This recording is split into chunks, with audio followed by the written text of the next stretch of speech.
ನಮಸ್ಕಾರ, ನಾನು ಸುಮಾ. ಇವತ್ತಿನ ವಿಡಿಯೋದಲ್ಲಿ ಚಿರೋಟಿ ಯಾವ ರೀತಿ ಮಾಡೋದು ಅಂತ ತೋರಿಸ್ಕೊಡ್ತಾ ಇದ್ದೀನಿ. ತುಂಬಾ ಸಿಂಪಲ್ಲಾಗಿ ಈ ದೀಪಾವಳಿಗೆ ಸ್ವೀಟ್ ಏನಾದರೂ ಮಾಡ್ಕೋಬೇಕು ಅಂದ್ಕೊಂಡಾಗ ಈ ರೀತಿ ಮಾಡಿ ತುಂಬಾ ಚೆನ್ನಾಗಿ ಬರುತ್ತೆ. ತುಂಬಾ ಚೆನ್ನಾಗಿರುತ್ತೆ, ಟೇಸ್ಟಿಯಾಗೂ ಸಹ ಇರುತ್ತೆ. ಭದ್ರವಾಗಿ ಯಾವ ರೀತಿ ಮಾಡೋದು ಅಂತ ತೋರಿಸ್ಕೊಡ್ತಾ ಇದ್ದೀನಿ. ಕ್ರಿಸ್ಪಿಯಾಗಿ ಹಾಗೆ ಕ್ರಂಚಿಯಾಗಿಯೂ ಸಹ ಮಾಡ್ಕೋಬೋದು. ನೋಡಿ, ಒಂದು ಬಟ್ಲು ತೊಗೊಂಡಿದ್ದೀನಿ. ಆ ಕಪ್ಪಲ್ಲಿ 2 ಕಪ್ ಆಗುವಷ್ಟು ಚಿರೋಟಿ ರವೆನ ತೊಗೊಂಡಿದ್ದೀನಿ. ಬೊಂಬಾಯಿ ರವೆ ಅದೇ ಹಾಕ್ಕೋಬೇಕಾಗುತ್ತೆ. ಚೆನ್ನಾಗಿರುತ್ತೆ, ಆಗ ಚೆನ್ನಾಗಿ ಬರುತ್ತೆ. ಹಾಗೆ ನಾನು ಹಾಕ್ಕೊತಾ ಇದ್ದೀನಿ. ಅಳತೆ ಪ್ರಕಾರ 1-2 ಟೀ ಚಮಚದಷ್ಟು ತುಪ್ಪವನ್ನು ಹಾಕ್ಕೊಂಡು ಎಲ್ಲ ಒಂದು ಸತಿ ಚೆನ್ನಾಗಿ ಮಿಕ್ಸ್ ಮಾಡ್ಕೋಬೇಕಾಗುತ್ತೆ ನೀಟಾಗಿ. ನಾನು ವಿಡಿಯೋದಲ್ಲಿ ತೋರಿಸ್ತಾ ಇದ್ದೀನಿ ನೋಡಿ, ಆ ರೀತಿ ನೀಟಾಗಿ ಎಲ್ಲ ಒಂದು ಸತಿ ಹಾಗೇ ಮಿಕ್ಸ್ ಮಾಡ್ಕೋಬೇಕು. ಸಾಲಿಲ್ಲ ಅಂದರೆ ಒಂದು ಸ್ವಲ್ಪ ಹಾಕ್ಕೊಂಡು ಎಲ್ಲನೂ ಅಷ್ಟೇ ನೀಟಾಗಿ ಮಿಕ್ಸ್ ಮಾಡ್ಕೋಬೇಕಾಗುತ್ತೆ. ಅದಕ್ಕೆ 1/4 ಟೀ ಚಮಚದಷ್ಟು ಉಪ್ಪನ್ನು ಸೇರಿಸ್ಕೊತಾ ಇದ್ದೀನಿ, ಪುಡಿ ಉಪ್ಪು. ನೋಡಿ, ಆ ರೀತಿ ಎಲ್ಲನೂ ಮಿಕ್ಸ್ ಮಾಡ್ಕೊಂಡಿದ್ದೀನಿ ನೀಟಾಗಿ. ಒಂದು ಸತಿ ನೋಡಿ ಎಲ್ಲನೂ ಮಿಕ್ಸ್ ಮಾಡ್ಕೊಂಡಿದ್ದೀನಿ. ಈಗ ಇದಕ್ಕೆ ಒಂದು ಸ್ವಲ್ಪ ನೀರನ್ನು ಸೇರಿಸ್ಕೊಂಡು ಚೆನ್ನಾಗಿ ಮಿಕ್ಸ್ ಮಾಡ್ಕೋಬೇಕಾಗುತ್ತೆ.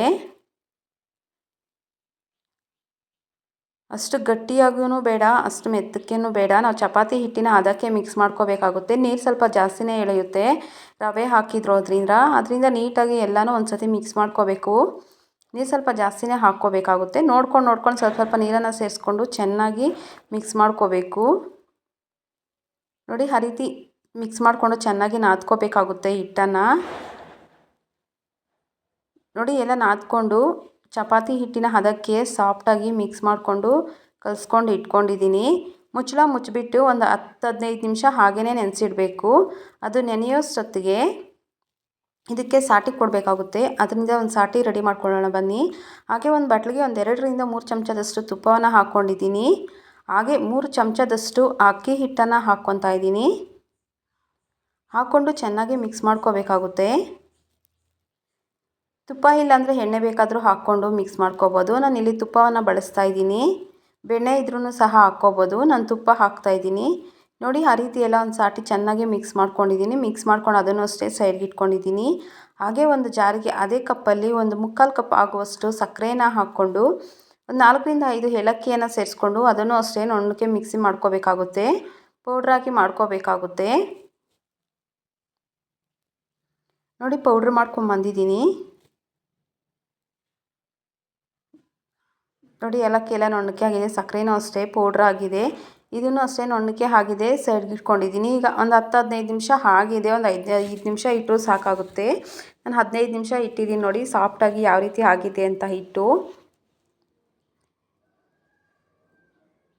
ನೋಡಿ, ಎಲ್ಲ ಒಂದು ಸತಿ ಮಿಕ್ಸ್ ಮಾಡ್ಕೊತಾ ಇದ್ದೀನಿ. ಇನ್ನೂ ಒಂದು ಸತಿ ನಾದ್ಕೊತಾ ಇದ್ದೀನಿ. ಹಿಟ್ಟು ಸಾಫ್ಟಾಗಿ ಆಗಿರುತ್ತೆ. ಆದ್ದರಿಂದ ಈಗ ಉಂಡೆಗಳಾಗಿ ಮಾಡ್ಕೋಬೇಕಾಗುತ್ತೆ. ಇದರಲ್ಲಿ ನಾನು 7 ಉಂಡೆಯನ್ನು ಅಷ್ಟೇ ಮಾಡ್ಕೊತೀನಿ ನಾನು. ನೋಡಿ, ಆ ರೀತಿ ಸ್ವಲ್ಪ ದಪ್ಪದಾಗಿಯೇ ಮಾಡ್ಕೊತೀನಿ. 7 ಚಪಾತಿಗೆ ಆಗುವಷ್ಟು ಅಷ್ಟೇ ನಾನು ಸ್ವಲ್ಪ ಮಂದಕ್ಕೆ ತೊಗೊಂಡಿದ್ದೀನಿ. ಇಲ್ಲಿ ಹಿಟ್ಟು ಸ್ವಲ್ಪ ಜಾಸ್ತಿನೇ ತೊಗೊಂಡಿದ್ದೀನಿ. ಚಪಾತಿ ಒಂದು ಸ್ವಲ್ಪ ಮಂದಕ್ಕೇ ಇರಬೇಕಾಗುತ್ತೆ, ಆಗನೇ ಚೆನ್ನಾಗಿ ಬರುತ್ತೆ. ನೋಡಿ, ಎಲ್ಲನೂ ಅಷ್ಟೇ ಆ ರೀತಿ ಮಾಡಿಕೊಂಡು ಒಂದು 7 ಉಂಡೆಯನ್ನು ಮಾಡಿಕೊಂಡು ಇಟ್ಕೊಂಡಿದ್ದೀನಿ. ಆ ಉಂಡೆ ಎಲ್ಲ ನೀಟಾಗೆಲ್ಲ ಮಾಡ್ಕೋಬೇಕಾಗುತ್ತೆ. ಕೈಯಲ್ಲಿ ನಾದ್ಕೊಂಡು ಎಲ್ಲ ನೀಟಾಗಿ ಉಂಡೆ ಥರ ಮಾಡಿಕೊಂಡು ಸಾಫ್ಟಾಗಿ ತೀಡ್ಕೋಬೇಕಾಗುತ್ತೆ. ಉಂಡೆಯನ್ನಾಗಿ ಮಾಡಿಕೊಂಡು ನೋಡಿ, ಸ್ವಲ್ಪ ಮೈದಾವನ್ನು ಹಾಕ್ಕೊಂಡು ತೀಡ್ಕೋಬೇಕಾಗುತ್ತೆ.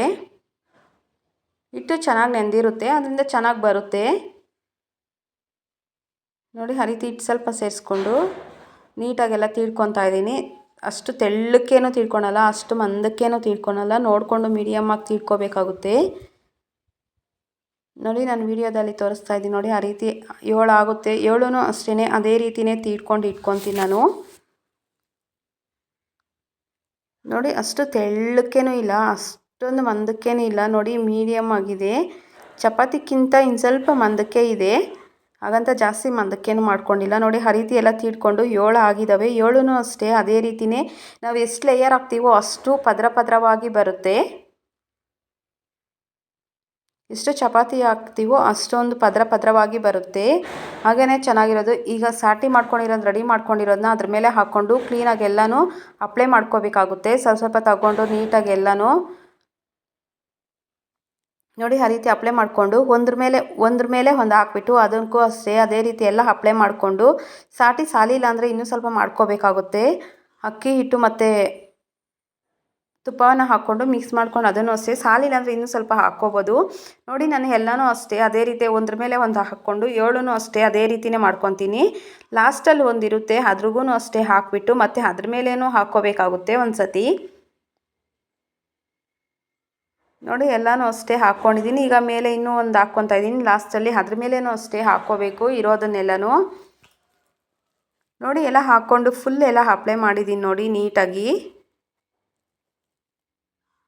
ಎಷ್ಟು ನಾವು ಚಪಾತಿ ಹಾಕ್ತೀವೋ ಅಷ್ಟು ಲೇಯರ್ಸ್ ಆಗಿ ಚೆನ್ನಾಗಿ ಬರುತ್ತೆ, ಪದ್ರ ಪದ್ರವಾಗಿಯೂ ಸಹ ಬರುತ್ತೆ. ನೋಡಿ ಈಗ ಎಲ್ಲನೂ ಅದ್ರ ಮೇಲೆ ಒಂದು ಹಾಕ್ಕೊಂಡು ನೀಟಾಗಿ ಎಲ್ಲನೂ ರೌಂಡಾಗಿ ಟೈಟಾಗಿ ಸುತ್ಕೋಬೇಕಾಗುತ್ತೆ. ಆ ರೀತಿ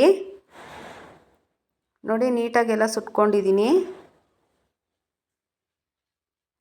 ಸುಮ್ಮನೆ ಹಾಗೆ ಜಾಸ್ತಿ ಅದಮ್ದಿರ ಸುಮ್ಮನೆ ಹಾಗೆ ಆ ಕಡೆ ಈ ಕಡೆ ರೋಲ್ ಮಾಡಿಕೊಂಡ್ರೆ ಸಾಕು, ರೆಡಿ ಆಗುತ್ತೆ. ಈಗ ನೋಡಿ ಇದನ್ನು ಮಧ್ಯಕ್ಕೆ ಕಟ್ ಮಾಡ್ಕೋಬೇಕಾಗುತ್ತೆ. ನೋಡಿ ಇದನ್ನು ಈಗ ಮಧ್ಯಕ್ಕೆ ಕಟ್ ಮಾಡ್ತಾಯಿದ್ದೀನಿ. ಕಟ್ ಮಾಡಿಬಿಟ್ಟು ಅದರಲ್ಲಿ ನಾನು ಜಾಸ್ತಿ ದಪ್ಪದಾಗಿನೂ ಕಟ್ ಮಾಡ್ಕೊಂಡಿಲ್ಲ, ಜಾಸ್ತಿ ಸಣ್ಣಕ್ಕೇನೂ ಕಟ್ ಮಾಡ್ಕೊಂಡಿಲ್ಲ, ಮೀಡಿಯಮಾಗಿ ಕಟ್ ಮಾಡ್ಕೊತಾ ಇದ್ದೀನಿ ನೋಡಿ. ಆ ರೀತಿ ಕಟ್ ಮಾಡಿಕೊಂಡ್ರೆ ಸಾಕು. ಸುಮಾರು ಇದರಲ್ಲಿ ಒಂದು 10ರಿಂದ 15 ಆಗುತ್ತೆ. ಇನ್ನೂ ಸಣ್ಣದಾಗಿ ಬೇಕು ಅಂದರೆ 10ರಿಂದ 15 ಆಗುತ್ತೆ. ನಾನಿಲ್ಲಿ ಒಂದು 12ರಿಂದ 13 ಆಗಿದ್ದಾವೆ ನಾನು ಕಟ್ ಮಾಡ್ಕೊಂಡಿದ್ದೀನಿ ನೋಡಿ. ನೋಡಿ ಯಾವ ರೀತಿ ಇದೆ ಅಂತ, ಪದ್ರವಾಗಿ ಇದೆ ಅಂತ. ಈಗ ಇದನ್ನು ಸುಮ್ಮನೆ ಕೈಯಲ್ಲಿ ಒಂದು ಸ್ವಲ್ಪ ಅಗಲವಾಗಿ ತಟ್ಕೊತಾ ಇದ್ದೀನಿ. ಚಪಾತಿ ತೀಡೋದ್ರಲ್ಲಿ ಬೇಕಾದರೂ ತೀಡ್ಕೋಬೋದು, ನಾನು ತೀಡ್ಕೊತಾ ಇಲ್ಲ, ಕೈಯಲ್ಲಿನೇ ಸ್ವಲ್ಪ ತೆಳ್ಳವಾಗಿ ತಟ್ಕೊತಾ ಇದ್ದೀನಿ. ಜಾಸ್ತಿ ಪ್ರೆಸ್ ಮಾಡಬಾರ್ದು, ಸುಮ್ಮನೆ ಹಾಗೆ ಪ್ರೆಸ್ ಮಾಡಿಕೊಂಡು ತಟ್ಕೋಬೇಕಾಗುತ್ತೆ. ಸ್ವಲ್ಪ ಅಷ್ಟು ಮಂದಕ್ಕೇನು ಬೇಡ, ಅಷ್ಟು ತೆಳ್ಳಕ್ಕೇನು ಬೇಡ. ಜಾಸ್ತಿ ಮಂದಕ್ಕೆ ಇದ್ರೆ ಒಳಗಡೆ ಎಲ್ಲ ಬೇಯೋದಿಲ್ಲ, ಹಾಗೇ ಇರುತ್ತೆ. ಸ್ವಲ್ಪ ತೆಳುವಾಗಿನೇ ತಟ್ಕೊತಾ ಇದ್ದೀನಿ ನಾನು, ಅಷ್ಟು ಮಂದಕ್ಕೇನು ಇಲ್ಲ, ಹಾಗಂತ ತೆಳುವಾಗೂ ಇಲ್ಲ, ಮೀಡಿಯಮ್ ಆಗಿ ತಟ್ಕೊಂಡಿದ್ದೀನಿ ನೋಡಿ. ಆ ರೀತಿ ನೋಡಿ ಎಣ್ಣೆ ಸ್ವಲ್ಪ ಬೆಚ್ಚಗೆ ಆದರೆ ಸಾಕು. ಹಾಕ್ಬಿಟ್ಟು ಮೀಡಿಯಮ್ ಫ್ಲೇಮಲ್ಲಿ ಲೋ ಫ್ಲೇಮಲ್ಲಿ ಇಟ್ಕೊಂಡು ಚೆನ್ನಾಗಿ ಕಾಯಿಸ್ಕೋಬೇಕಾಗುತ್ತೆ, ಬೇಯಿಸ್ಕೋಬೇಕು ಎಣ್ಣೆಯಲ್ಲಿನೇ. ಹೈ ಫ್ಲೇಮ್ ಇಟ್ಕೊಂಡ್ರೆ ಒಳಗಡೆ ಎಲ್ಲ ಬೆಂದಿರಲ್ಲ. ಮೀಡಿಯಮ್ ಫ್ಲೇಮಲ್ಲಿ ಇಟ್ಕೊಂಡು ಲೋ ಫ್ಲೇಮಲ್ಲೇ ಇಟ್ಕೊಂಡು, ಮೀಡಿಯಮ್ ಫ್ಲೇಮು ಬೇಡ, ಲೋ ಫ್ಲೇಮಲ್ಲಿ ಇಟ್ಕೊಂಡು ಆ ರೀತಿ ಮೇಲೆ ಬರೋವರೆಗೂ ಚೆನ್ನಾಗಿ ಬೇಯಿಸ್ಕೋಬೇಕು. ಈಗ ಅದ್ರ ಮೇಲೆ ಸ್ವಲ್ಪ ಎಣ್ಣೆನ ತೆಗೆದ್ಬಿಟ್ಟು ಹಾಕ್ತಾ ಇರಬೇಕು, ಒಂದೊಂದಾಗೆ ಮಾಡ್ಕೋಬೇಕಾಗುತ್ತೆ, ಸ್ವಲ್ಪ ಟೈಮ್ ತೊಗೊಳುತ್ತೆ.